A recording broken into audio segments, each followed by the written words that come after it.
Hello दोस्तों, नमस्ते, प्रणाम। मैं सुषमा पंडित अपने YouTube चैनल पर आप सभी का स्वागत करती हूं। आज मैं आप सबके लिए बहुत सुंदर सा भोजपुरी गीत लेके आई हूं। अगर आप लोगों को पसंद आता है तो लाइक कीजिए, शेयर कीजिए और कमेंट में गीत कैसा लगा ये ज़रूर बताएं।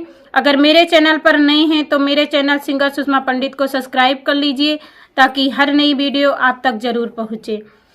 तो सिके तकिया पालंग खटिया नैहारे के, तो सिके तकिया पालंग खटिया नैहारे के, अजले राजा सुख न जननी तोहरा घरे के, अजले राजा सुख न जननी तोहरा घरे के। तो सिके तकिया पालंग खटिया नैहारे के, आजिले राजा सुख न जननी तोहरा घरे के।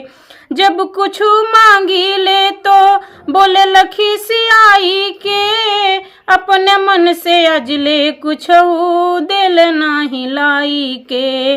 जब कुछ मांगी ले तो बोले लखी सियाई के, अपना मन से अजले कुछ दिल नहीं लाई के।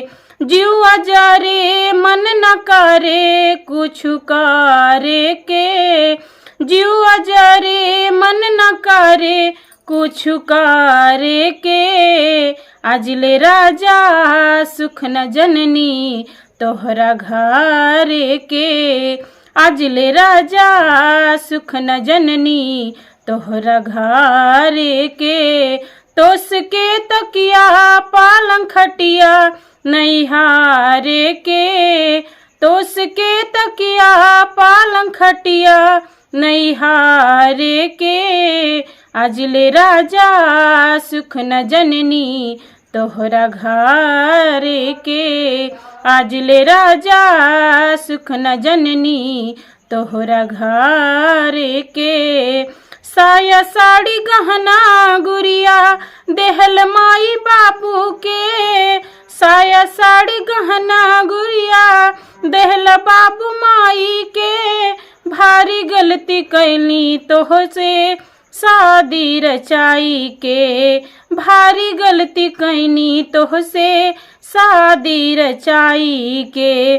देहल कबहू नाही एगो पैसा धारे के, देहल कबहू नाही एगो पैसा धारे के, अजले राजा सुख न जननी तोहरा घरे के, अजले राजा सुख न जननी तोहरा घरे के।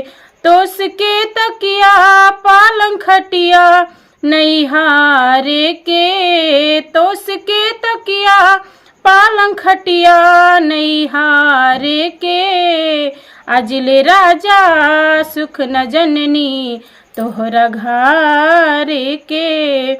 बहुत बहुत धन्यवाद वीडियो को फुल देखने के लिए। अगर वीडियो पसंद आया हो तो मेरे चैनल सिंगर सुषमा पंडित को सब्सक्राइब कर लीजिए ताकि हर नई वीडियो आप तक ज़रूर पहुँचे।